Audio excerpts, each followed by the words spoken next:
Recordamos que estamos viendo este tema del discipulado y dimos primero una introducción y luego vimos la primera lección que trataba acerca de la palabra de Dios, específicamente la suficiencia de la palabra de Dios.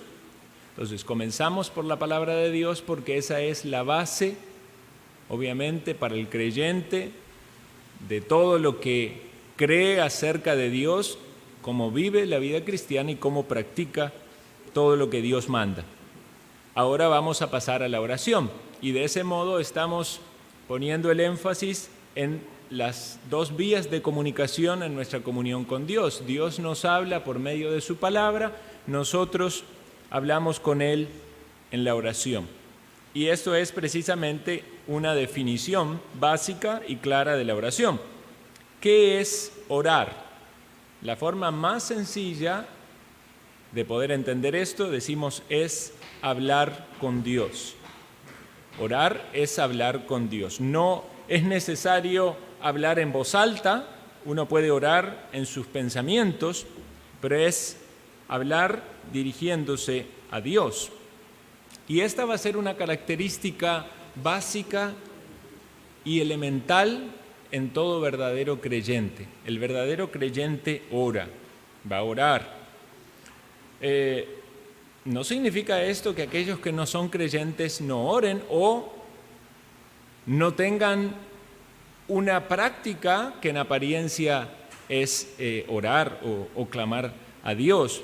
Pero el verdadero creyente va a caracterizarse por orar. De hecho, podemos decir, salvando las distancias de ese evangelio muchas veces distorsionado que llama a las personas a hacer una oración, pero aún fuera de eso, cuando alguien escucha el evangelio, si se convierte, lo natural es que ore y que hable con Dios pidiendo perdón por sus pecados y comenzar esa relación con Dios.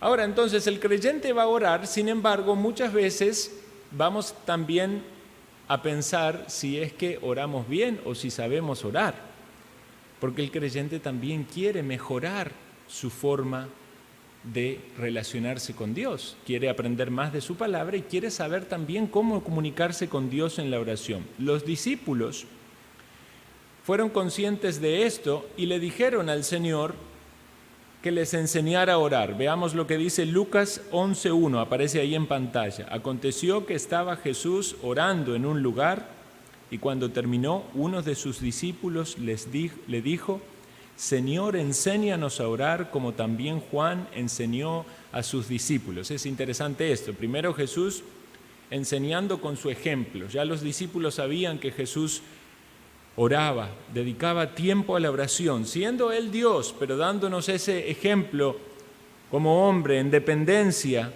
de su Padre, en la guía del Espíritu Santo, orando, clamando, cuánto más nosotros, hombres débiles y pecadores.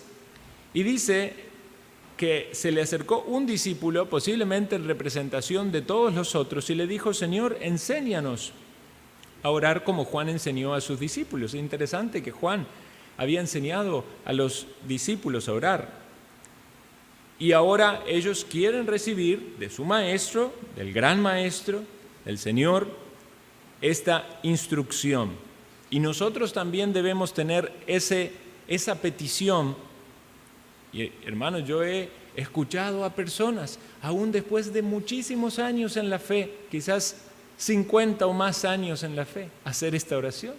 Señor, enséñanos a orar. Y uno dice, entonces, ¿cómo es eso? Tantos años en la fe y aún enséñanos a orar. Es que necesitamos más y más aprender a cómo comunicarnos con nuestro Señor y orar de manera apropiada y oportuna.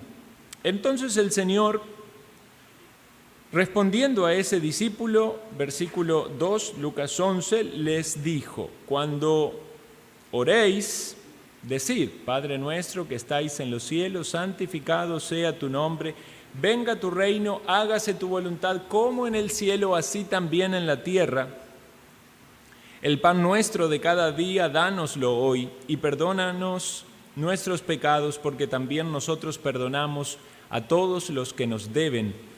y no nos metas en tentación, mas líbranos del mal. Esta es la referencia del Padre Nuestro en Lucas capítulo 11. Sabemos también que está en Lucas capítulo 6, en ese contexto, en el Sermón del Monte, y hay variaciones muy pequeñas con Lucas 11, son diferencias mínimas, se mantiene la idea. En el caso de Mateo tenemos una doxología al final que no está contenida aquí en Lucas, pero también esa pequeña diferencia de palabras, específicamente en el versículo 4, donde se menciona a los deudores, en lugar de perdónanos nuestros pecados, también nos hace pensar que no necesariamente debe estar atado a una repetición como una fórmula mágica, ¿verdad? Que es uno de los grandes errores a la hora de aprender el Padre Nuestro. Principalmente en el catolicismo romano, ¿verdad?, donde se enseña a repetir no solo el Padre Nuestro, sino muchas otras oraciones, y entonces se aprende como si fuera que el recitar eso le va a traer uno alguna clase de suerte o beneficio, obviamente sin comprender realmente la obra de Cristo y la salvación. Entonces, ¿qué vemos aquí? Vemos una oración modelo. El Señor estaba enseñando, instruyendo a los discípulos por medio de un ejemplo de cómo orar. No necesariamente está diciendo deben orar cada vez que oren con estas palabras. Recordemos que Él también enseñó que no debíamos usar de vanas repeticiones, específicamente porque era algo bastante frecuente entre los religiosos de esa época, entre los fariseos. Entonces vemos aquí un ejemplo, no es para ser repetido vanamente. Esto no quiere decir que no se pueda repetir, porque si uno lo cita entendiendo lo que la Escritura dice, estaría bien. Y también debemos pensar que esta no es la única forma de orar, porque aunque aprendemos de esta oración y parece una oración ejemplar y somos instruidos acerca de las distintas partes que tienen esta oración, cuando buscamos en la Biblia encontramos muchas otras oraciones. No todas las oraciones que vemos en la Biblia van a respetar estos mismos parámetros. De hecho, muchas de las oraciones que encontramos en la Biblia, podemos decir que no calzan exactamente en esta dinámica que aprendemos aquí en el Padre Nuestro. Sin embargo, el Señor está instruyendo y es muy importante que podamos aprender de este modelo de oración si queremos orar. Voy a mostrarle otros ejemplos de oraciones. Ahí aparece Hechos 4, 29, 30. Ahora, Señor, mira sus amenazas, concede a tus siervos que con denuedo hablen tu palabra, mientras extiendes tu mano para que se hagan sanidades y señales, prodigios, mediante el nombre de tu santo Hijo Jesús. Los apóstoles, ¿verdad?, en el tiempo en el cual el Espíritu Santo había sido derramado y empezaban a anunciar el Evangelio y la iglesia empezaba a sufrir persecución. Bueno, aquí vemos una petición directa, ¿verdad?, hacia el Señor, pero vemos también los principios que permanecen, como esto que dice al final de orar, ¿verdad?, en el nombre del Hijo. O sea, son instrucciones que nos ayudan a comprender más y más de la oración, no solo del Padre Nuestro, sino de toda la palabra de Dios. En Números 14, 17, 19, ahora pues yo te ruego que sea magnificado el poder del Señor como lo hablaste diciendo, Jehová, tardo para la ira, grande en misericordia, que perdona la iniquidad y la rebelión, aunque de ningún modo tendrá por inocente al culpable, que visita la maldad de los padres sobre los hijos hasta los terceros y hasta los cuartos. Perdona ahora la iniquidad de este pueblo según la grandeza de tu misericordia y como has perdonado a este pueblo desde Egipto hasta aquí. Otro ejemplo también en oración donde vemos que aunque la oración es diferente, permanece la idea de que el perdón viene de Dios. Vamos a hacer entonces ahora un análisis breve. Espero poder entonces en esta clase terminar este análisis del Padre Nuestro. Anteriormente había dividido esta lección en dos. Cuando di el discipulado en Miramar, dividí las primeras 3 peticiones y las últimas, y fueron 2 clases de discipulado, pero considero que lo podemos ver en una clase y entonces poder añadir otro tema después. ¿Qué vemos en estos textos del Padre Nuestro? En primer lugar, ¿a quién va dirigida la oración? Luego vamos a ver 3 peticiones que están enfocadas en Dios y luego vamos a ver 3 peticiones que están enfocadas en nuestras necesidades. Entonces vemos que básicamente el Padre Nuestro tiene que ver con peticiones. El Señor les enseñó a orar a los discípulos basado en peticiones. Y esto tiene que ver también con una necesidad. Los fariseos y muchos de los religiosos en esa época usaban mucho de doxologías y de disertaciones en sus oraciones, pero muchas veces no sentían la cercanía y la confianza para llegar a Dios a contar sus necesidades.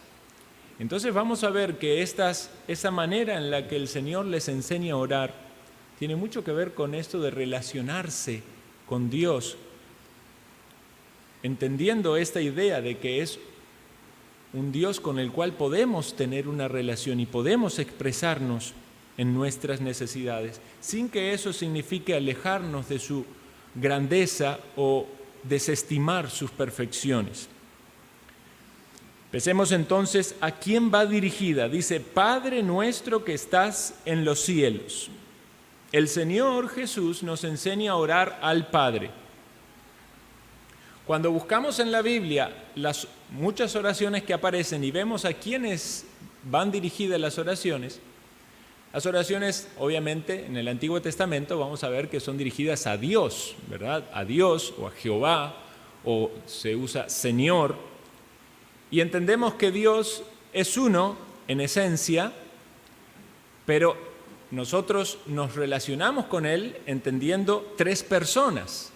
A la hora de relacionarnos es importante para nosotros considerar las personas. Un solo Dios que subsiste en 3 personas.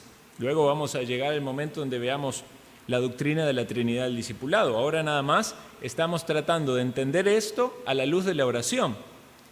Porque podemos decir en un sentido general que oramos a Dios y cuando oramos a Dios estamos pidiendo al único Dios. Pero también el Señor nos ayuda a pensar en Dios Padre. Y esto es muy importante para nosotros a la hora de orar, entendiendo de que somos hijos. Entonces hay mucho que podemos aprender de eso en esto que el Señor Jesús nos está enseñando. Pero quiero mencionar que en la Biblia no encontramos oraciones al Espíritu Santo. Y esto no significa que uno rechace al Espíritu Santo, ¿verdad?, al no orar a Él. Simplemente el Espíritu Santo va a cumplir un factor, una función sumamente importante en la oración, porque dice que Él es el que intercede por nosotros.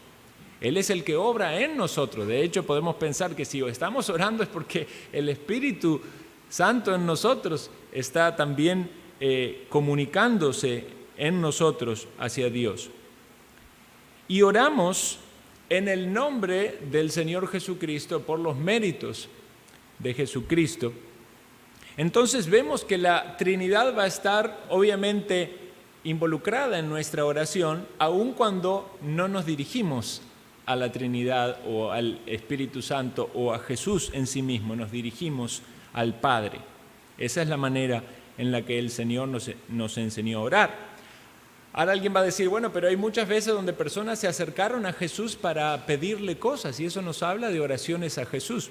Bueno, en su ministerio terrenal, evidentemente muchas personas se acercaron a pedirle a Él, pero cuando vemos a Jesús, a Cristo glorificado, muchas de las frases, oraciones que van en dirección a Él tienen que ver con su obra salvífica específicamente y tienen que ver con la gratitud o con la exaltación de su obra salvífica.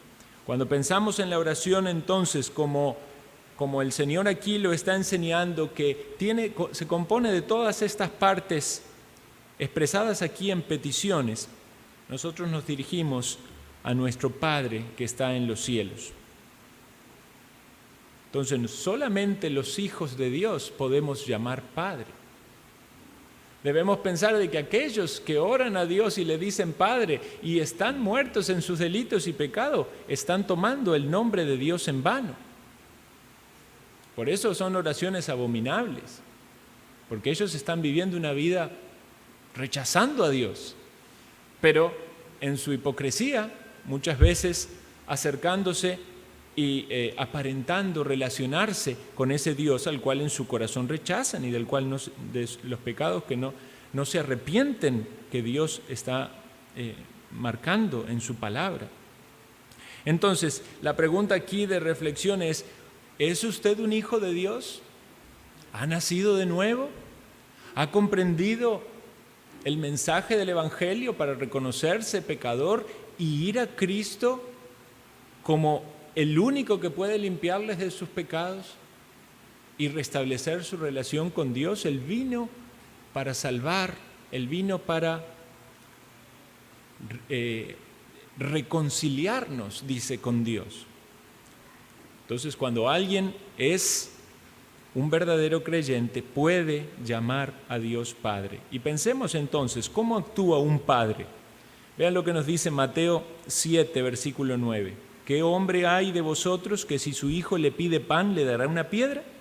¿O si le pide un pescado, le dará una serpiente? Pues si vosotros, siendo malos, sabéis dar buenas dádivas a vuestros hijos, ¿cuánto más vuestro Padre que está en los cielos dará buenas cosas a los que le pidan? Y el otro texto dice, dará el Espíritu Santo a los que se lo pidan. Esta comparación o esta ilustración nos hace ver que los padres terrenales aún, padres imperfectos y con sus pecados, vamos a procurar proveer siempre cosas buenas a nuestros hijos. ¿Cuánto más llegar a Dios, que es nuestro Padre, que está en los cielos y que es perfecto? Podemos llegar con esa confianza para pedir todo lo que necesitamos. Somos niños, quizás somos muy débiles, muy dependientes. Yo miro a mi chiquito, ¿verdad? El Andresito, que todavía no sabe hablar, ¿verdad? Y todo es con la mano, ¿verdad? Con la mano así. Pero yo lo entiendo. La mayoría de las cosas entiendo con mis limitaciones, ¿verdad? ¿Cuánto más Dios conoce hasta nuestros gestos y nuestras expresiones? ¿No sabe usted orar? Pero va al Señor ahí en oración y no sabe ni qué decir y quizás hasta derrama lágrimas. El Señor está comprendiendo qué es lo que usted está viviendo y eso es muy importante. Llegamos a nuestro Padre Celestial. Padre nuestro que estás en los cielos. Y Dios está en todas partes, ¿verdad? Enseñamos a los niños que Dios está en todas partes. No está en un solo lugar. Sin embargo, esta idea de que está en los cielos nos hace ver en un sentido la distancia que hay entre la grandeza de Dios y la santidad de Dios y la majestad de Dios y nuestra humana debilidad. Pero al decirle Padre, consideramos cuán cercano estamos. No es tener un acceso a una persona de eminencia en este mundo, ¿verdad? Que hay que pasar por un montón de protocolos para poder llegar y con costos le da la cita. Es el Dios que está en los cielos, el que creó el universo, el que merece toda la gloria, pero le llamamos Padre y podemos llegar en cualquier momento a buscarle. Vamos a ver entonces 3 peticiones enfocadas en Dios. La primera petición, santificado sea tu nombre. ¿Qué significa santificado sea tu nombre? ¿Acaso Dios no es santo? ¿Podemos hacerlo nosotros más santos? Claro que no. Esto es una expresión de adoración al reconocer la santidad de Dios. Está puesto aparte, que es diferente, que es consagrado. En sí mismo Él es santo, 3 veces santo, describe la Escritura, es en esencia santo. Cuando se utiliza este término en personas o en cosas, por ejemplo, se hablaban de los levitas que eran santificados, los primogénitos que eran consagrados, eran puestos aparte, el tabernáculo, el templo. Pero entonces nosotros decimos, santificado sea tu nombre. Estamos adorando, exaltando a Dios. Y esta es una buena manera de comenzar la adoración. Y aquí viene esta idea, tu nombre, ¿verdad? Decíamos, de no tomar el nombre de Dios en vano. Entonces, reconocer que Dios es santo que esto es algo sagrado lo que estamos haciendo.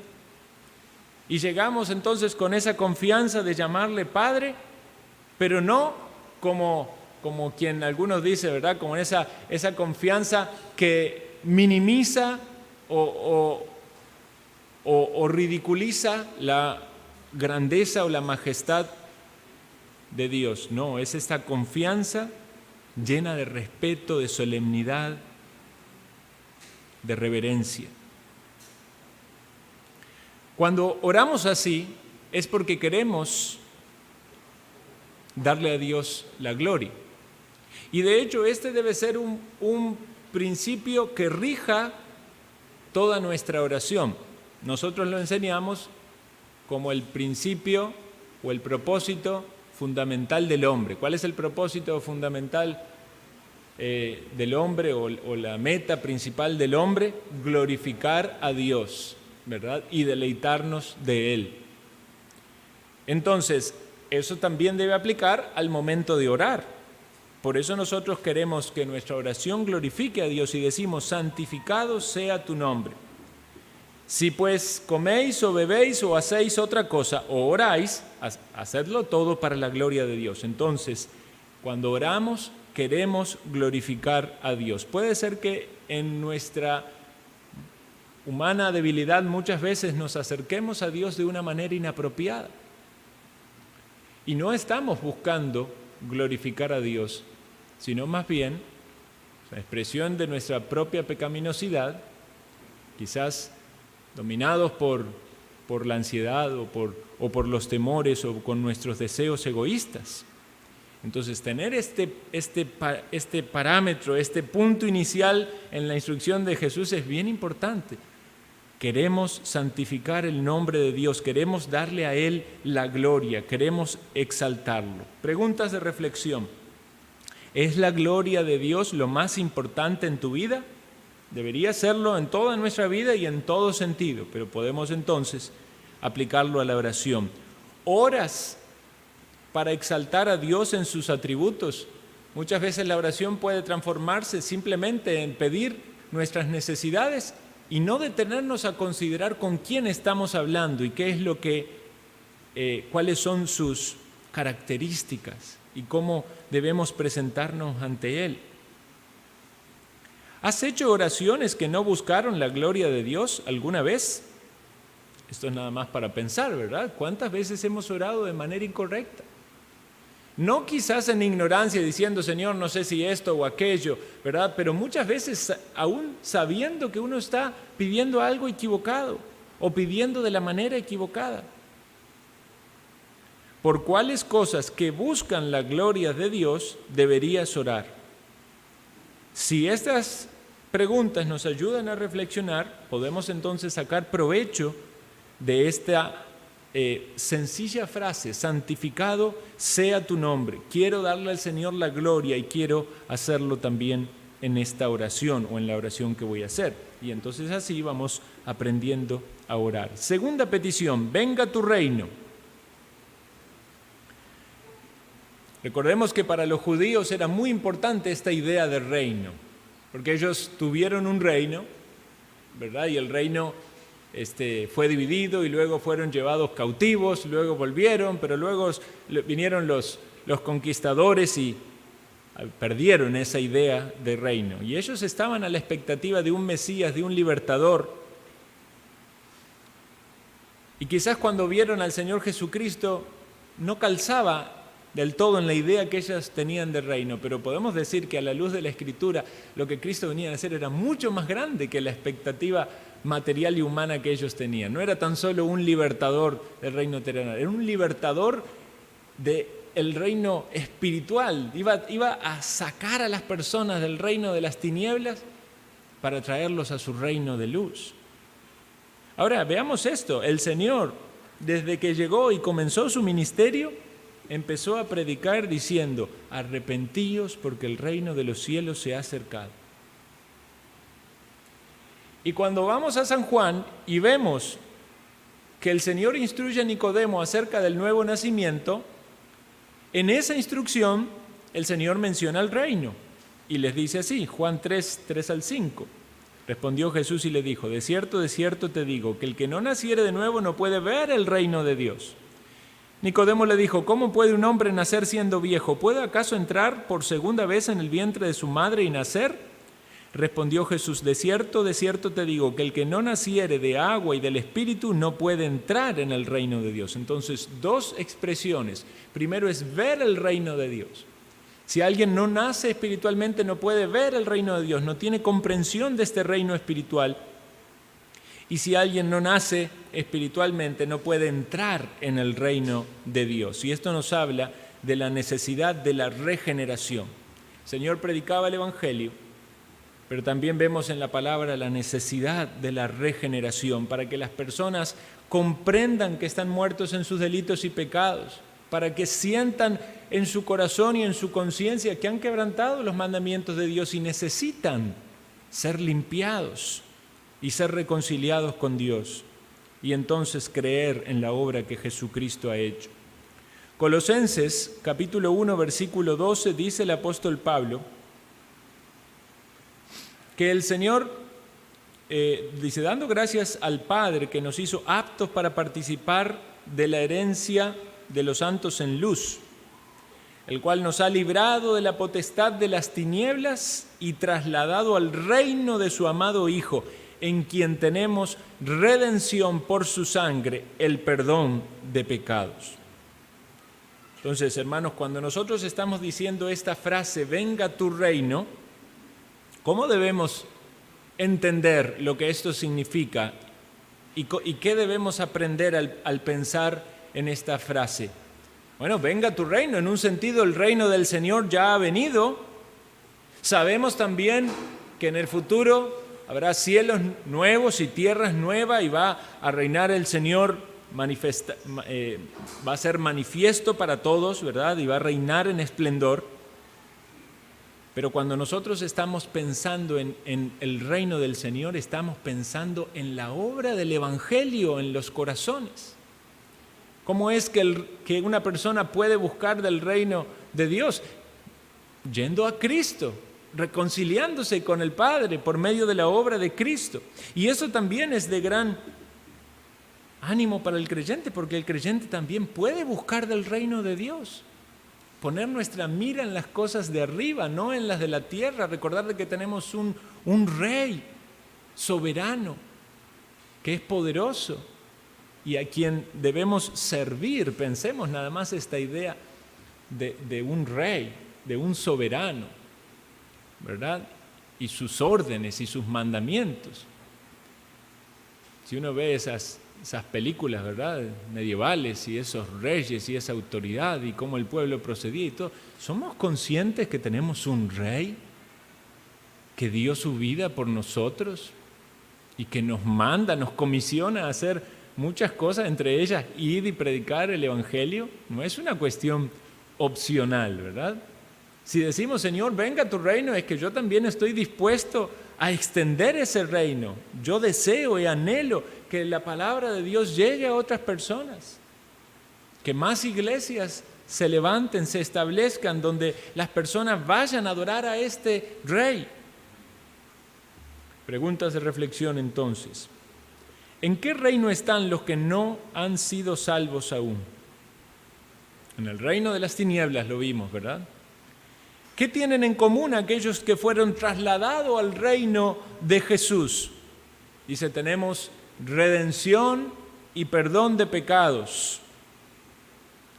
¿De qué manera práctica podemos buscar el reino de Dios y su justicia? Bueno, buscando de Dios, teniendo comunión con Él, orando, pero entendiendo también los planes de Dios y lo que Él quiere lograr en este mundo. ¿Deseas que otras personas entren en el reino de Dios? ¿Piensas en alguna persona para compartirle el Evangelio? Debería ser esta una meta en nuestra vida, hermano. Considerar a quién le puedo compartir el Evangelio en mi diario vivir. En esta semana tengo que tener ese propósito. Si uno no se dispone, no se propone, si uno no está orando por eso, puede ser de que uno minimice esta responsabilidad y este llamado que tenemos. ¿Anhelas el día en el que el reino de Dios sea manifestado y estaremos en su presencia por la eternidad. Esto tiene que ver con la comunión con Dios, con el gozo de verlo a Él y estar totalmente sumisos a Él y transformados. Muchas veces las personas, al tener los ojos muy puestos en esta vida terrenal, nos olvidamos o menospreciamos de algún modo de que somos no de este mundo, sino que tenemos una patria celestial. Tercera petición.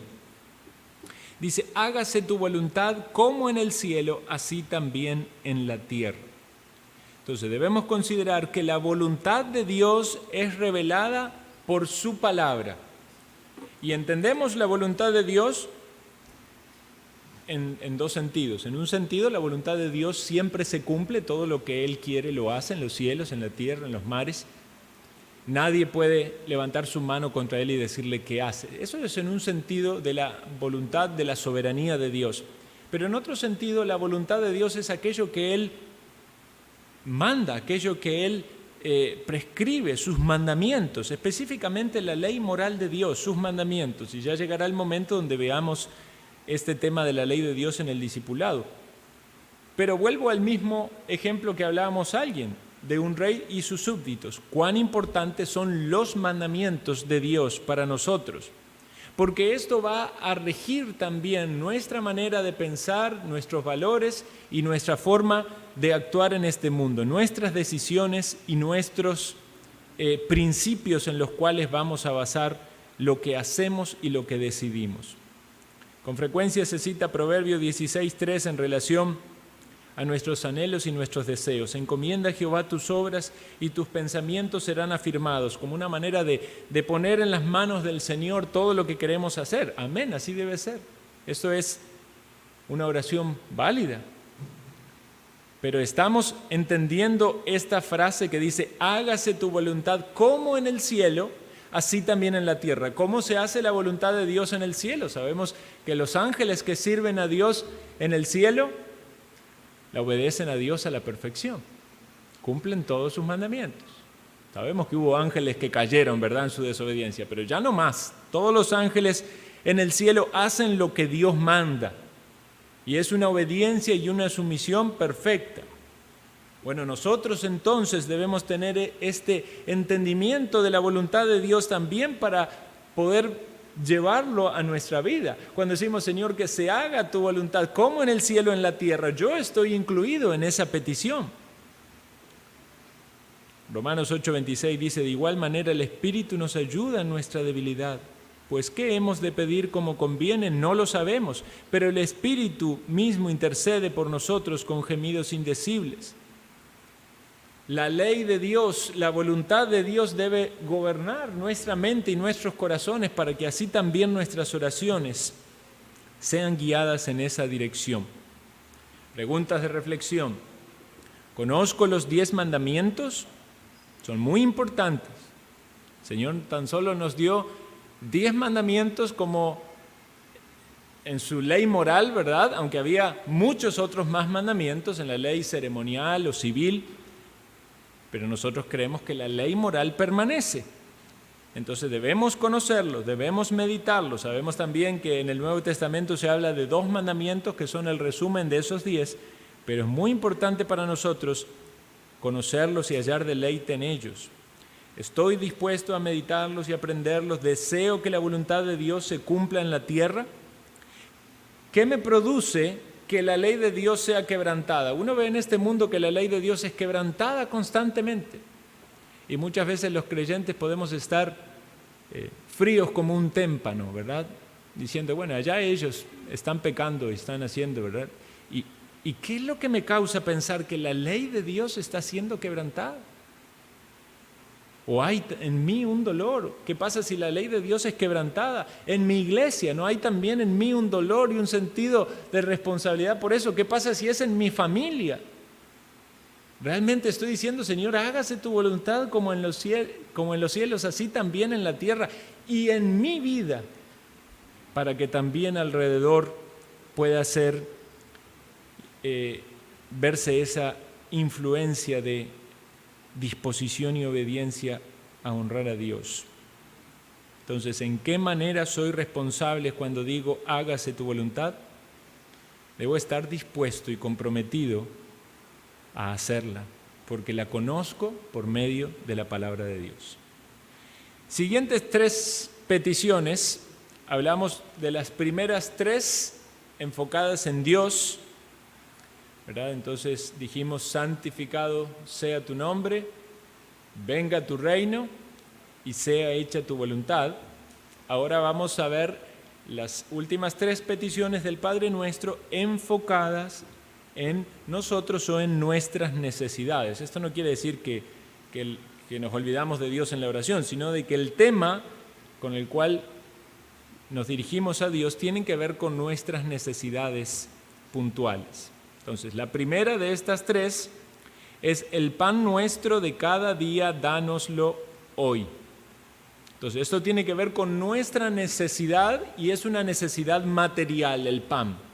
El Señor utilizó esta petición porque podemos decir en un sentido que es la más básica para nuestra subsistencia. ¿Qué necesitamos? Alimento, ¿verdad? Alimento y agua para poder vivir. El pan nuestro de cada día, dánoslo hoy. Y dice allí de cada día. Por lo tanto, hay un énfasis en una dependencia diaria. No estoy pidiendo para que me provea el Señor por un año y ya no oro más, sino que cada día voy a orar, Señor, provéeme lo necesario para hoy. Ahora esto, muchas veces cuando alguien tiene un salario, ¿verdad?, semanal o quincenal o por mes, puede ser de que uno olvide la necesidad de depender del Señor para la provisión material. Pero sin embargo debemos depender del Señor en cada momento de nuestra vida, para cada una de nuestras necesidades. Cuando llega el momento de los alimentos, ¿verdad?, la mayoría de los cristianos damos gracias a Dios. Sabemos que es el Señor el que puso esa provisión en nuestra mesa. Y esto es una costumbre muy bonita y una práctica piadosa cristiana, ser agradecidos y proveer, dar gracias al Señor por esa provisión, pero también la importancia de depender de Él, y no solo para el pan, sino para todas nuestras necesidades materiales, físicas, emocionales, de todo tipo.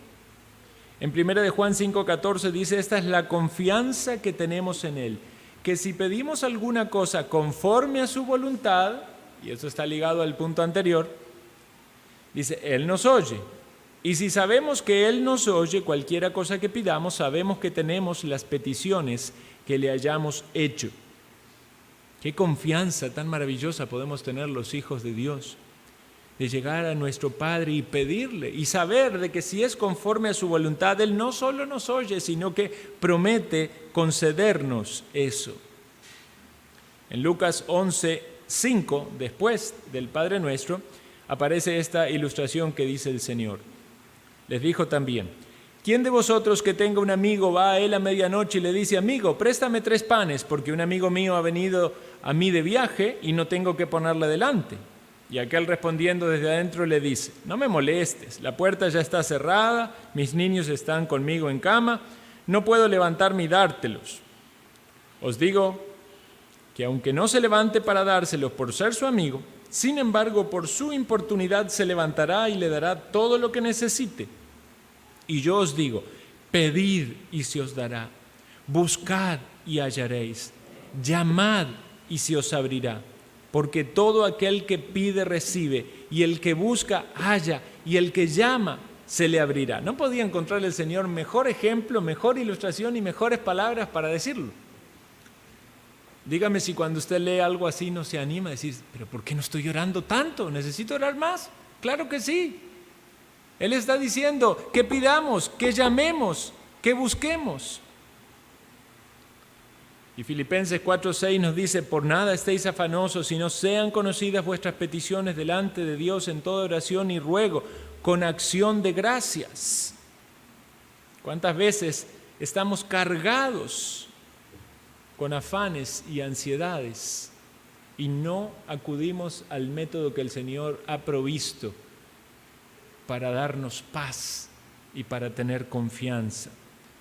Mateo 6:31 dice: no os afanéis pues diciendo qué comeremos o beberemos o vestiremos, porque los gentiles buscan todas estas cosas, pero vuestro Padre Celestial sabe que tenéis necesidad de todas estas cosas. Mas buscad primeramente el reino de Dios y su justicia, y todas estas cosas serán añadidas. Y Santiago nos exhorta diciendo que muchas veces no recibimos por dos razones: o porque pedimos mal o porque no pedimos. Dice Santiago 4:2: codiciáis y no tenéis, matáis y ardéis de envidia y no podéis alcanzar, combatís y lucháis, pero no tenéis lo que deseáis, porque no pedís. Más adelante dice: porque pedimos mal. Preguntas entonces de reflexión acerca de esta frase: el pan nuestro de cada día, dánoslo hoy. ¿Cuál es la condición para que Dios nos conceda lo que pedimos? Que tenemos que pedir conforme a su voluntad. ¿Por qué piensas que se debe orar a Dios por el pan de cada día? Porque el Señor quiere que dependamos de Él y que le busquemos cada día.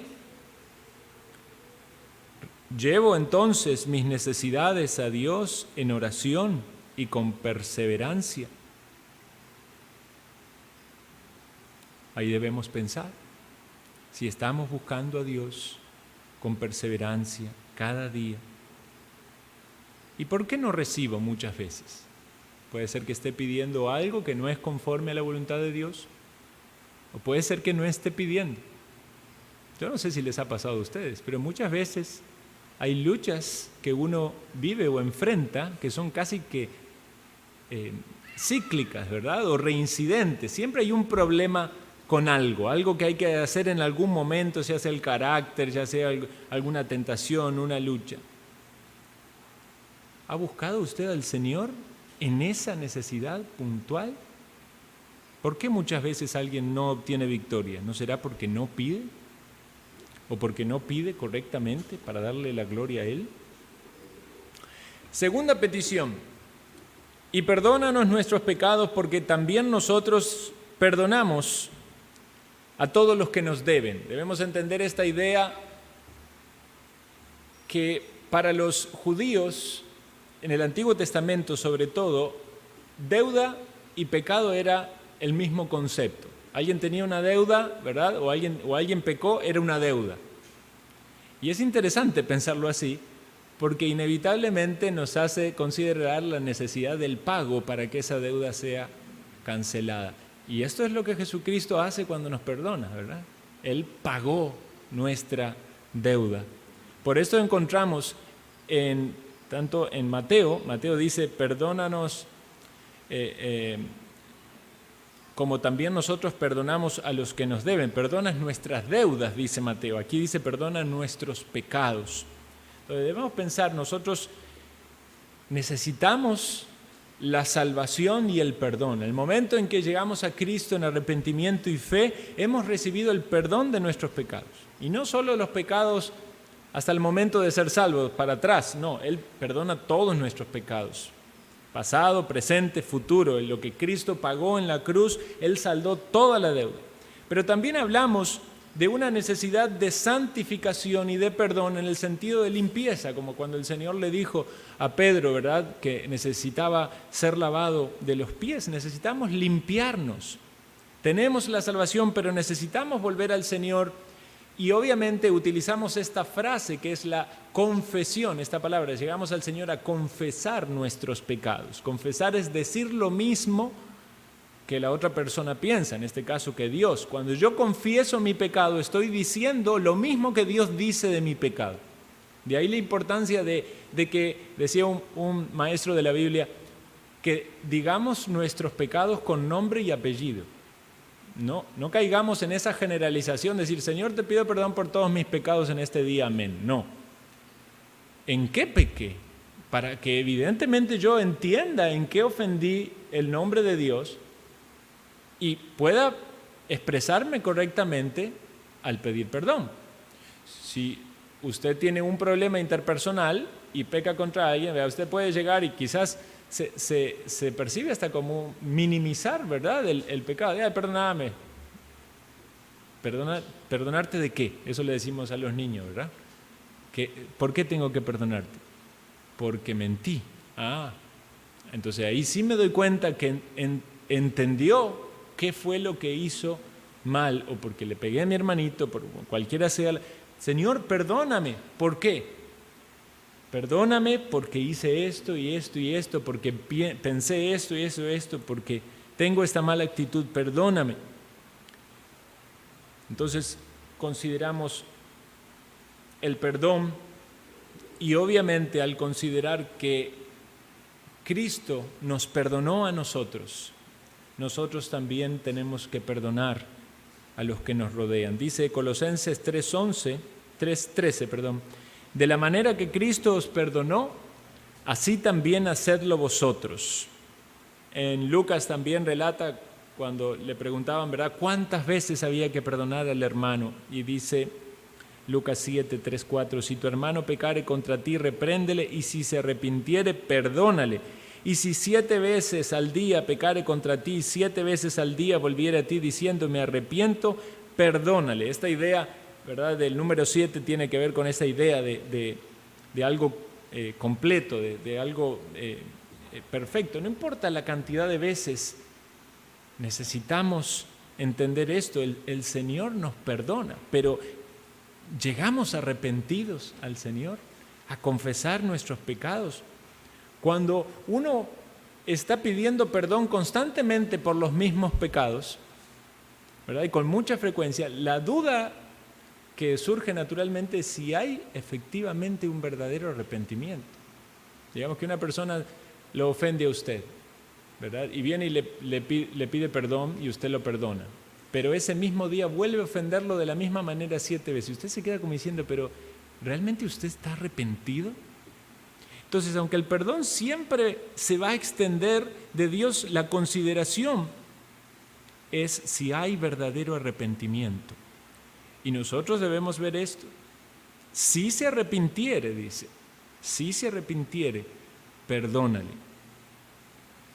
Entonces nosotros debemos perdonar a las personas que pecan contra nosotros, porque tenemos instrucción bien clara en la palabra. Si alguien no perdona al que le ofende, ¿ha comprendido acaso el perdón de Dios?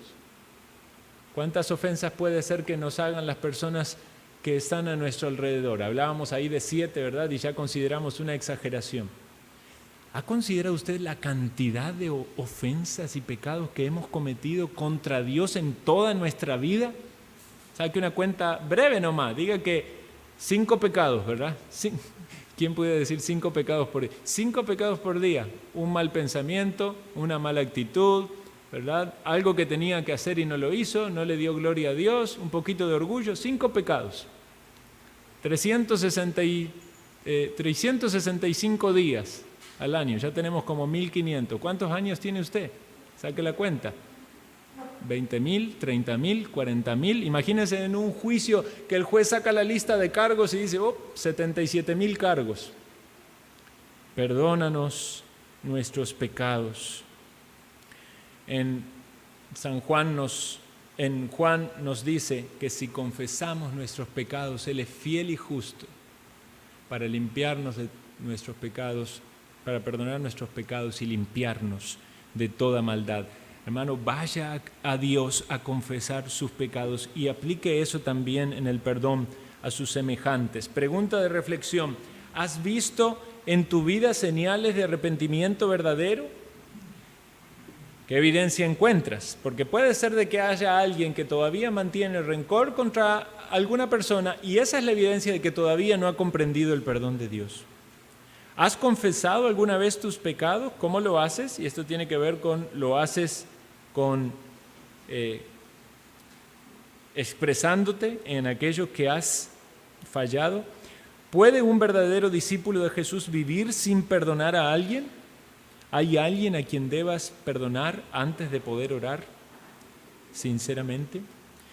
Tercera petición: y no nos metas en tentación, mas líbranos del mal.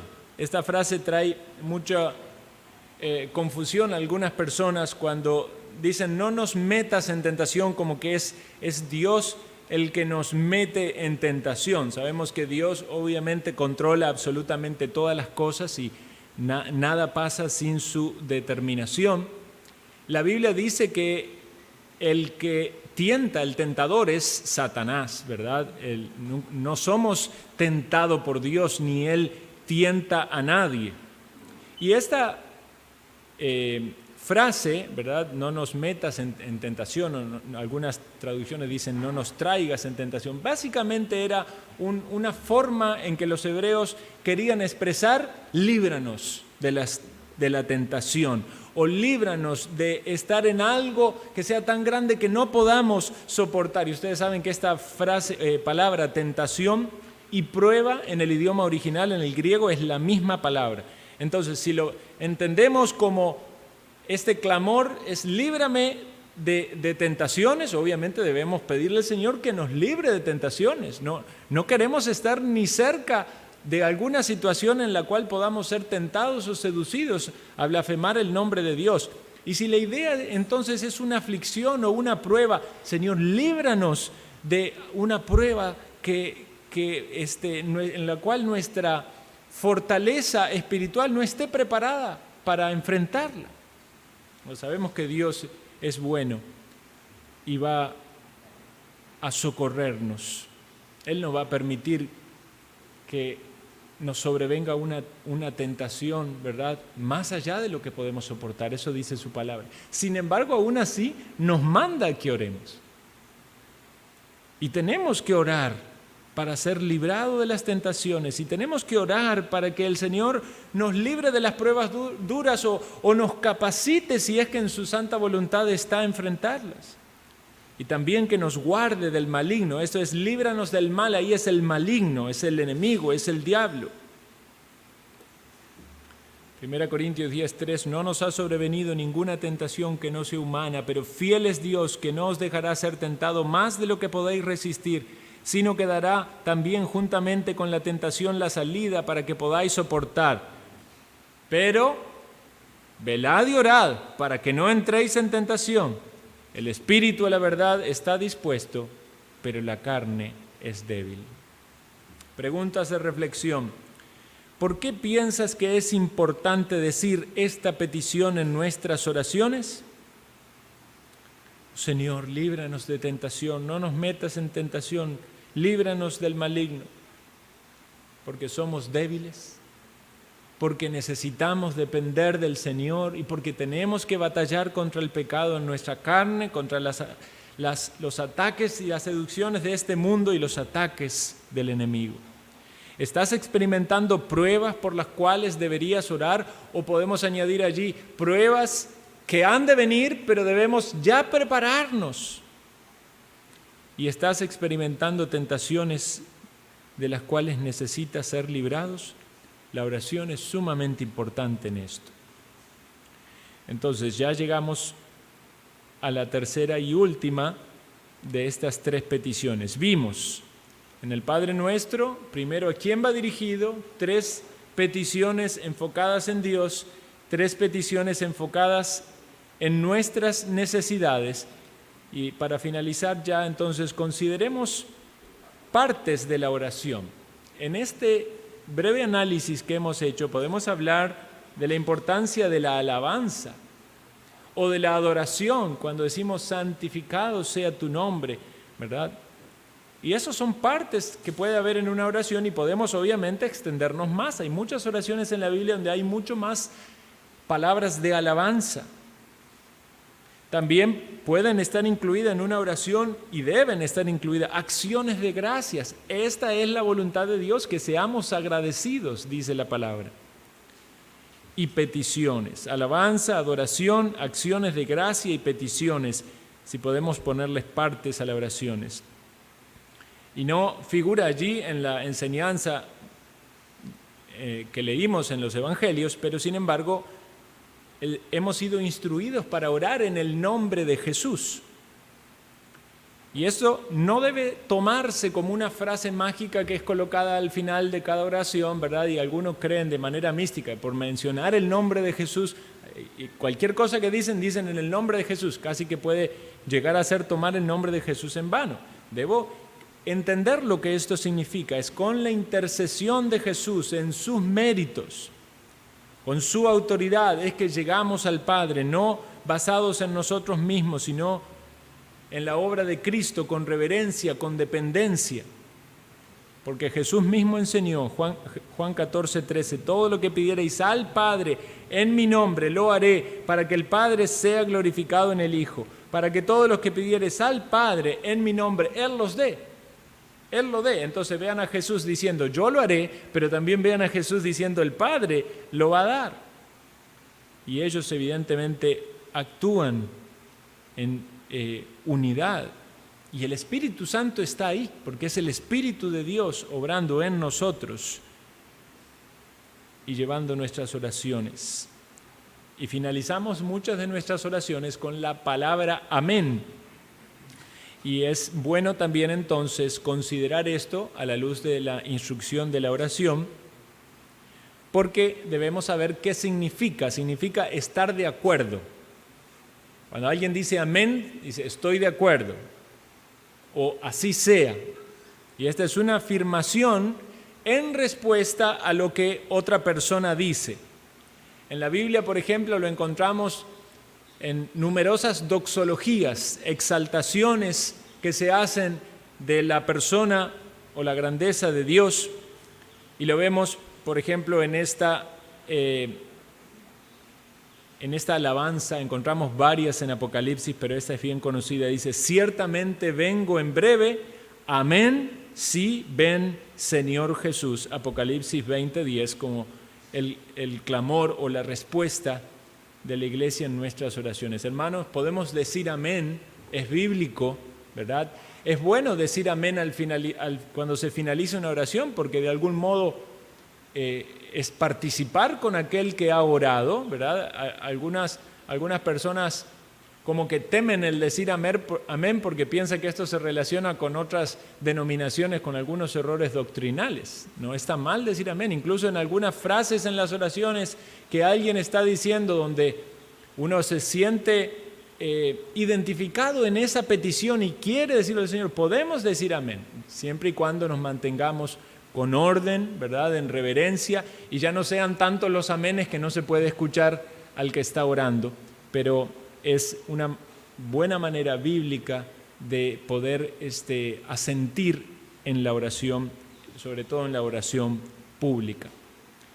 Hemos entonces meditado en esta lección acerca de la oración. Recordemos que estamos viendo este curso de discipulado, espero que sea de bendición para cada uno de nosotros en nuestra vida, pero recordemos también que el propósito es poder transmitir esto a otros. Entonces, una de las cosas principales que alguien pueda transmitir a otra persona que tiene deseos de conocer de las Escrituras es acerca de la oración. Son dos cosas fundamentales, la palabra de Dios y la oración, porque de ese modo vamos a estar proveyendo instrucción bíblica para poder ayudar a la persona a crecer en su relación con Dios. Y así como vemos que hay numerosos errores a la hora de considerar la palabra, como dijimos en la lección pasada, algunos no creen que la palabra sea suficiente. Tenemos que guiar a las personas a entender que la Escritura es suficiente, no son necesarias otras revelaciones.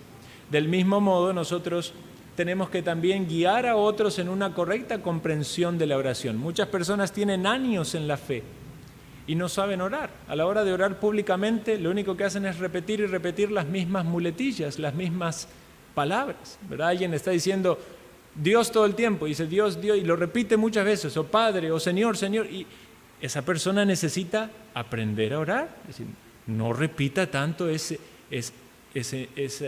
nombre de Dios. Está bien, es el nombre de Dios, es importante, pero aprenda a contenerse, ¿verdad? Y que sus conceptos sean claros. Hay gente que a la hora de orar, ora sin el conocimiento apropiado de la doctrina, ¿verdad? Hay gente que hasta puede orar por un muerto, ¿verdad? Eso no es correcto en los ojos de Dios. Las oraciones son por los vivos o por los que han de vivir, dice nuestra confesión de fe. Entonces puede haber muchos errores a la hora de práctica de orar. ¿Y qué hemos de hacer? ¿Hemos de dejar al hermano o a la hermana orando incorrectamente? No, hemos de instruirle con la palabra de Dios. Y esta lección Esperemos que sirva para eso.